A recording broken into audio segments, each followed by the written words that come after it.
Hello students, straight lines का 17th video, equation of line in symmetrical form का 11th video है। पिछले video में plane through one line, plane containing one line हमने पढ़ा था, उसी को हम कंटिन्यू कर रहे हैं एक बार फिर से।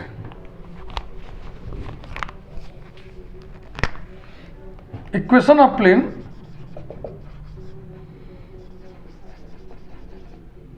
थ्रू द लाइन, लाइन का इक्वेशन सिमेट्रिकल फॉर्म में रहेगा। x minus x1 upon a equals to y minus y1 upon b equals to z minus z1 upon c is. किसी प्लेन में अगर कोई लाइन है तो इस लाइन पर जो फिक्स्ड पॉइंट है वो भी इसी प्लेन में होगा और ये लाइन प्लेन के नॉर्मल के परपेंडिकुलर होगा। तो इस लाइन को कंटेन करने वाला प्लेन कैसा होगा? Plane through x1 y1 z1 under the condition that this line is perpendicular to the normal of the plane। तो x1 y1 z1 से होकर जाने वाले प्लेन का इक्वेशन हम लिखते हैं capital A into x minus x1 plus capital B into Y minus y1 plus capital C into z minus z1 equals to 0 such that या under the condition that, so that, कुछ भी लिख दो। इस line के D hours ABC हैं और इस प्लेन के नॉर्मल के D R's x y z के कोफिशिएंट्स यानी कैपिटल ABC हैं। तो परपेंडिकुलरिटी की कंडीशन लगाओगे तो आएगा capital A into A plus capital B into B plus capital C into C equals to 0। यही इक्वेशन।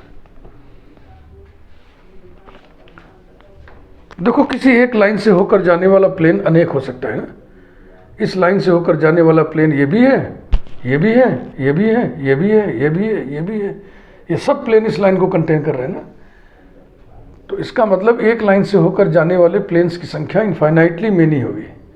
उसमें कोई पर्टिकुलर प्लेन आपको चाहिए तो कोई पर्टिकुलर कंडीशन अलग से दी रहेगी।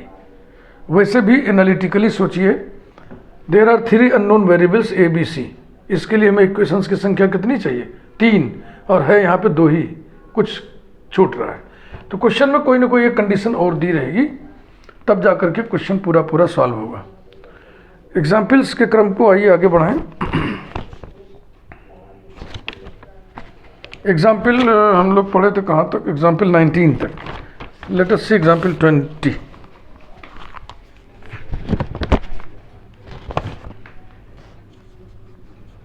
Example 20।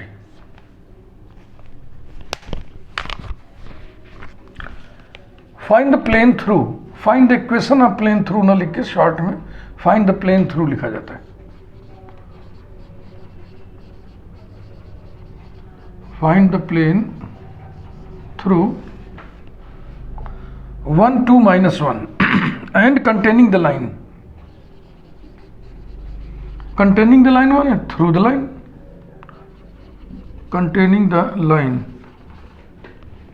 x plus 1 upon 2 equals to y minus 1 upon 3 equals to minus of z plus 2।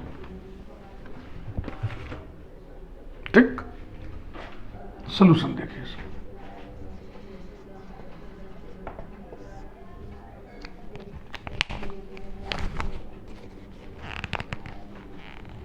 तो इस लाइन से होकर जाने वाले प्लेन का इक्वेशन हम लिखें और उसको इस पॉइंट से भी पास करा दें।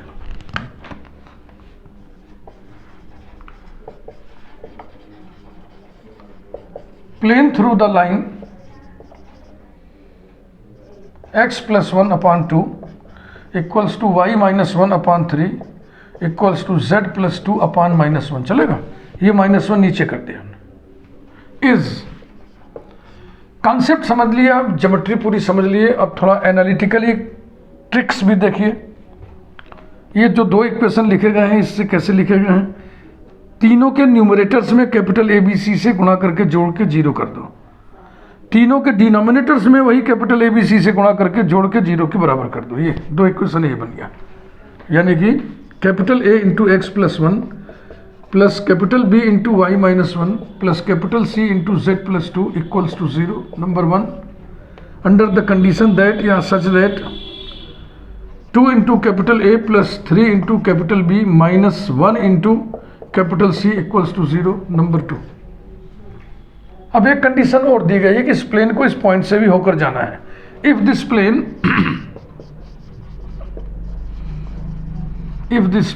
passes through the point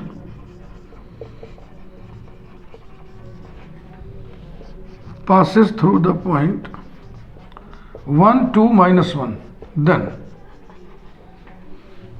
इसी में रखो capital A into 1 plus 1 plus capital B into 2 minus 1 plus capital C into minus 1 plus 2 equals to 0, that is 2 capital A plus capital B plus capital C equals to 0। Number 3, 1 2 3 के बीच में ABC को सिल्वेस्टर्स method से eliminate करना। बार बार मैंने आपको बोला है सिल्वेस्टर्स method आपको आना ही चाहिए एलिमिनेशन का। अगर नहीं आता है तो एक छोटी सी प्लेलिस्ट हमारी है सिल्वेस्टर्स मेथड ऑफ एलिमिनेशन। आप टाइप करिए सिल्वेस्टर्स मेथड गणितपुर और सर्च करिए, आपको तुरंत वो प्लेलिस्ट मिल जाएगी। Eliminating capital ABC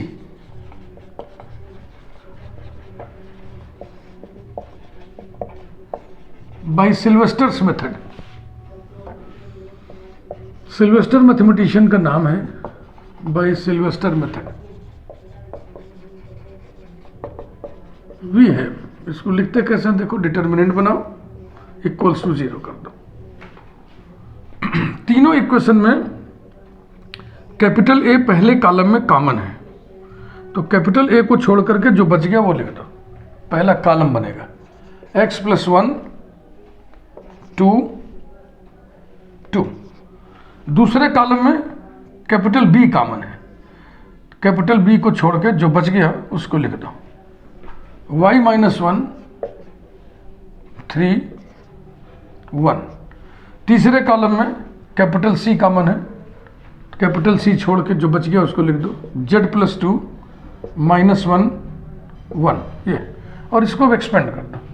implies that 4 into x plus 1 फिर minus 2 minus 4 into Y minus 1 2 minus 6 minus 4 into z plus 2 equals to 0। 4 से डिवाइड कर दें, x plus 1 minus y minus 1 minus z plus 2 equals to 0 implies that x minus y minus z 1 plus 1 2 minus 2 0। तो ये आ गया equation बहुत छोटा सा, x minus y minus z equals to 0, x minus y minus z equals to 0, which is the required plane, which represents the required plane। Next example देखिए, plane through one line पे हमने 2 video दिया आपको, इसलिए कि इस पर based numericals की संख्या ज्यादा ही दिखती है।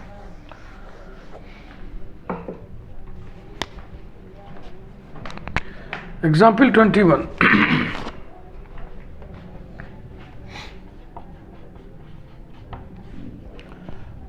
Find the plane through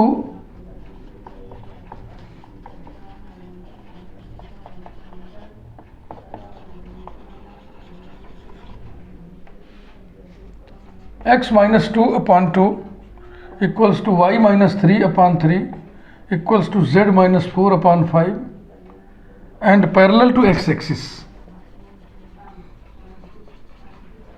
and parallel to x axis।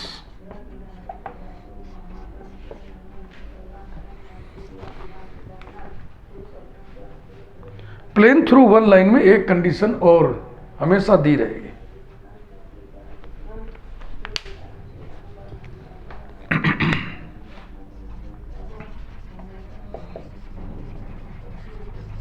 Plane through x minus 2 upon 2 equals to y minus 3 upon 3 equals to z minus 4 upon 5 is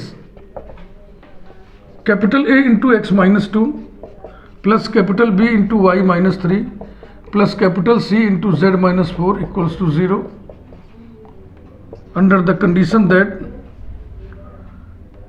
2 capital A plus 3 capital B plus 5 capital C equals to 0। और एक condition अब और दिया हुआ है, इस plane को x axis के पैरेलल होना है। अगर प्लेन एक्स एक्सिस के पैरेलल है, मान लो यही एक्स एक्सिस है, प्लेन एक्स एक्सिस के पैरेलल है, तो प्लेन का जो नॉर्मल होगा वो एक्स एक्सिस के परपेंडिकुलर होगा। देखो प्लेन की ज्योमेट्री जो है उसके नॉर्मल के रूप में ही सोची जाती है। क्यों? क्योंकि प्लेन का जो जनरल इक्वेशन दिया रहता है उसमें एक्स वाई जेड के कोफिशिएंट्स प्लेन के नॉर्मल के डी आर्स होते हैं। यानी इक्वेशन के माध्यम से आपके पास कौन सी इंफॉर्मेशन होती है? D R's of normal. इसलिए नॉर्मल के रूप में ही प्लेन की ज्योमेट्री हम लोग सोचते हैं। If this plane is parallel to x-axis, then x-axis bracket में लिखते चले whose DCs are 1 0 0। हाँ, then x-axis will be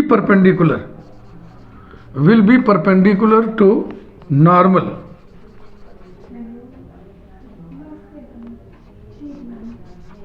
of the plane.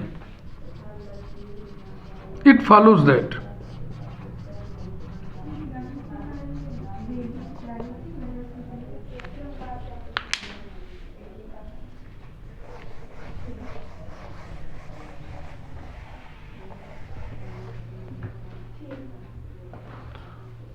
Plane के नॉर्मल के DRs capital A B C हैं, एक्स एक्सिस के डीसीज 1 0 0 हैं।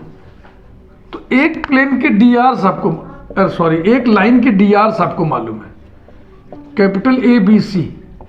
एक लाइन के डीसीज आपको मालूम है, डीसीज आपको मालूम है 1 0 0। तो दोनों के परपेंडिकुलरिटी की जो कंडीशन होगी पहला गुणे पहला, धन दूसरा गुणे दूसरा, धन तीसरा गुणे तीसरा। डायरेक्शन कोसाइंस चैप्टर में इन बातों को मैं भली भांति समझाया हूं, एक बार आज मैं फिर से समझा दे रहा हूं। यदि दोनों लाइन के डीआर्स आपको मालूम हो, DRs of first line A1 B1 C1, DRs of second line A2 B2 C2, तो दोनों के परपेंडिकुलर होने की condition A1 A2 plus B1 B2 plus C1 C2 बराबर 0। एक लाइन के डीसीज L1 M1 N1, दूसरी लाइन के डीसीज L2 M2 N2 है, तो परपेंडिकुलरिटी कंडीशन क्या होगी? L1 L2 plus M1 M2 plus N1 N2 equals to 0। ये आप पढ़े हुए हैं। अब जो आपको हम बता रहे हैं उसे देखिए। अगर एक लाइन के डीसीज मालूम हो और एक लाइन के डीआर्स मालूम हो, एक लाइन के डीसीज मान लीजिए L M N है और एक लाइन के डीआर्स मान लीजिए A B C है, तो कंडीशन ऑफ परपेंडिकुलरिटी क्या होगी? ध्यान से सुनिएगा। पहली लाइन का पहला डीसी इंटू दूसरी लाइन का पहला डीसी, तो अगर ये डीआर है तो डीसी क्या होगा? A upon under root A square plus B square plus C square plus पहली लाइन का दूसरा डीसी इंटू दूसरी लाइन का दूसरा DC B upon under root A square plus B square plus C square plus पहली line का तीसरा DC into दूसरी लाइन का तीसरा DC C upon under root A square plus B square plus C square equals to 0। Under root A square plus B square plus C square से divide कर दीजिए।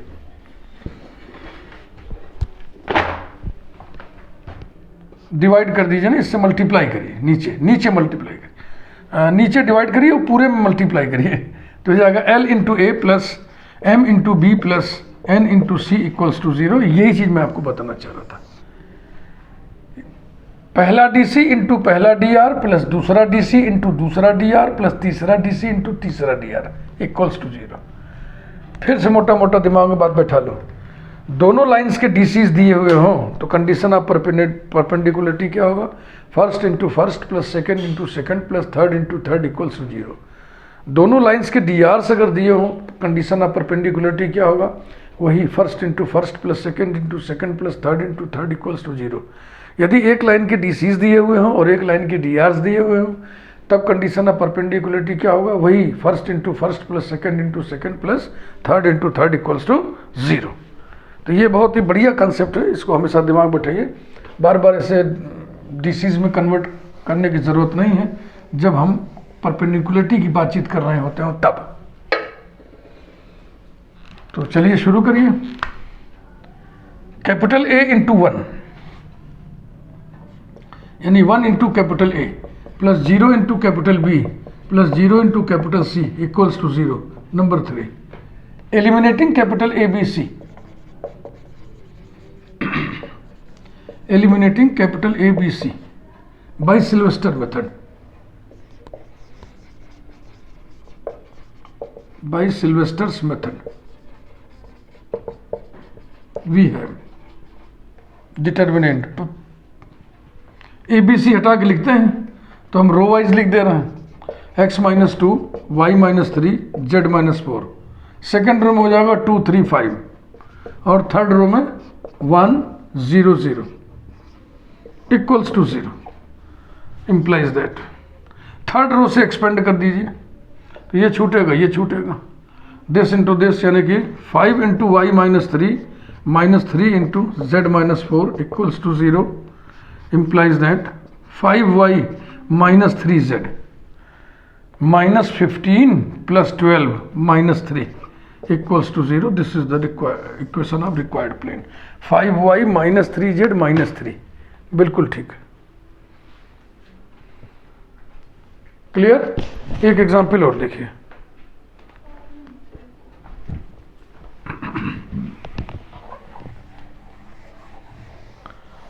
एक लाइन से होकर जाने वाले प्लेन्स की संख्या असंख्य होगी।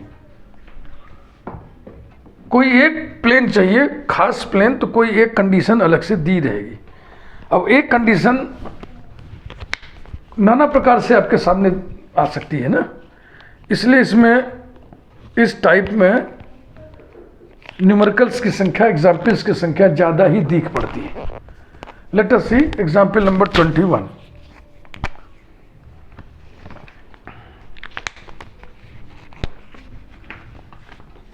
Example number 22। Find the plane through the line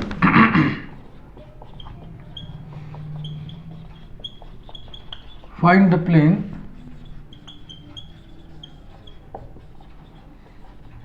through the line x minus 1 upon 2 equals to y plus 1 upon minus 1 equals to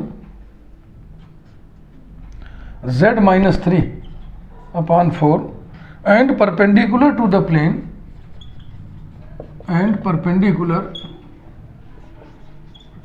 plane x plus 2y plus z equals to 12। yeah,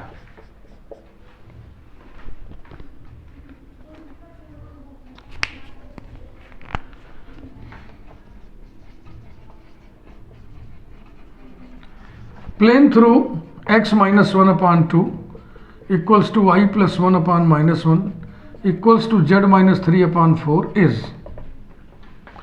capital A into x minus 1 plus capital B into Y plus 1 plus capital C into Z minus 3 equals to 0। Number 1, such that 2 capital A minus capital B plus 4 capital C equals to 0। Number 2। अब condition क्या है? ये plane इस plane के perpendicular है ना। ये plane इस प्लेन के परपेंडिकुलर कब होगा? जब इन दोनों के नॉर्मल्स भी परपेंडिकुलर होंगे। देख रहे हो ना, ऐसे ही सोचा करो।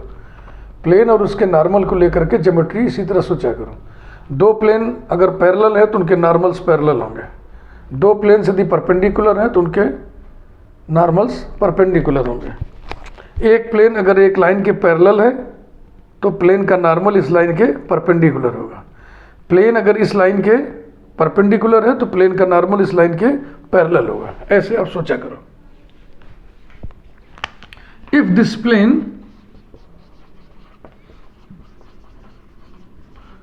Is perpendicular to the plane x plus 2y plus z equals to 12, then दोनों के normals perpendicular, then their normals will be, या मस्ट बी लिख दो, must be perpendicular. It follows that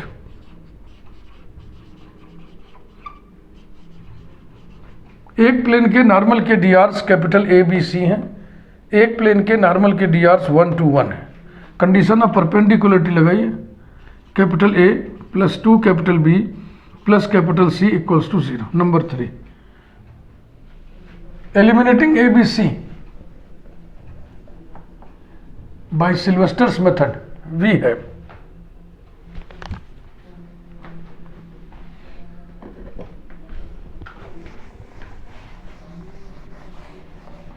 ठीक, सिल्वेस्टर मेथड से ए बी सी को आप eliminate कर दो.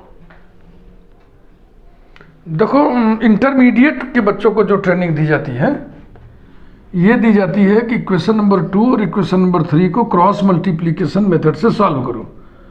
तो आ जाएगा a अपान कुछ इक्वल टू b अपान कुछ इक्वल टू c अपान कुछ इक्वल टू k. मान लो तो a का मान आ जाएगा k इंटू कुछ, b equal to k into कुछ, c equal to k into कुछ. ए बी सी के इन मानों को, इन वैल्यूज को नंबर 1 में रख दिया जाता है, तो k फिर उड़ जाता है, सब्लिमेट हो जाता है, और फिर आपका रिक्वायर्ड आंसर आ जाता है ना. इंटर के बच्चों को ये ट्रेनिंग दी जाती है, इसे और इसे क्रॉस मल्टीप्लिकेशन मेथड से सॉल्व करके ए बी सी की वैल्यू इसमें रख दो, बस सिंपल सी बात है. इसी को हम यूं ग्रेजुएशन में एक्सप्रेस करते हैं कि ए बी सी को सिल्वेस्टर विधि से एलिमिनेट करते हुए हमारे पास ये चीज़ है. और सिल्वेस्टर मेथड से एलिमिनेशन बहुत सरल होता है. ये 3 इक्वेशंस हैं ए बी सी में, और देखो 3 कॉलम बन रहा है, ए कॉलम, बी का कॉलम और सी का column. Equals to 0 equals to 0 equals to 0 दाहिने होना चाहिए. तो क्या होता है, डिटर्मिनेंट पहले कॉलम में ए कॉमन है, तो ए को छोड़ के जो बच गया उसको चिन्ह के साथ लिखिए. पहले कॉलम में x माइनस 1 2 और एक और कहाँ गया ये 1. दूसरे कॉलम में b कॉमन है, तो b को छोड़ के जो बच गया उसको चिन्ह के साथ, साइन के साथ लिखिएगा, y प्लस 1 माइनस 1 और 2. तीसरे कॉलम में c कॉमन है, c को छोड़ के जो बच गया चिन्ह के साथ लिखिए, z माइनस 3 4 और 1 इक्वल्स टू 0. यही हो गया.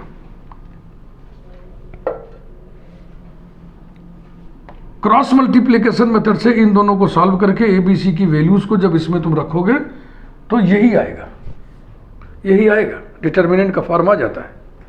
फिलहाल इसको आप एक्सपेंड करो, minus 1 minus 8 minus 9 into x minus 1. Next 4 minus 2 plus 2 into Y plus 1. Next 4 plus 1 plus 5 into Z minus 3 equals to 0. implies that minus 9x plus 2y plus 5z.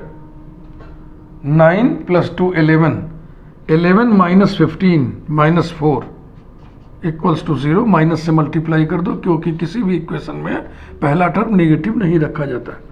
9x minus 2y minus 5z plus 4 equals to 0. This is the equation of required plane, या ऐसे कहिए which represents the required plane. 9 minus 2 minus 5 और plus 4. ठीक, answer बिल्कुल सही है. तो इस वीडियो को यहीं पे हम रोकेंगे, और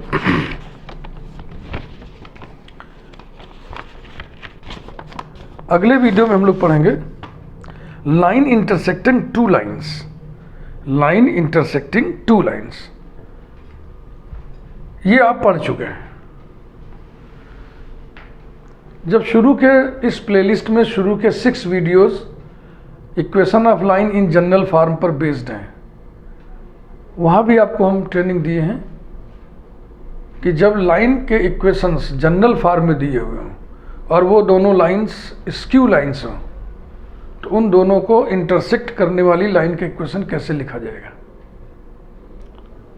जब हम वीडियो नंबर 7 से सिमेट्रिकल फॉर्म शुरू किए हुए हैं, तो अभी एक आध दो वीडियो पहले आपको हम सिखा चुके हैं कि लाइंस के इक्वेशंस अगर सिमेट्रिकल फॉर्म में दिए हुए हों तो equation of line intersecting two lines कैसे निकालेंगे। अगले वीडियो में आपको हम कुछ पर्टिकुलर फॉर्म बताएंगे कि दी हुई स्क्यू लाइंस वो सिमेट्रिकल फॉर्म में ही रहेंगी। इंटरसेक्ट करने वाली वो लाइन निकालो जो किसी पॉइंट से होकर के जाए। तो ये बातचीत प्लेन कंटेनिंग लाइन के माध्यम से होगी। ये बहुत इंटरेस्टिंग चीज़ आपको हम बताएंगे अगले वीडियो में। Thank you.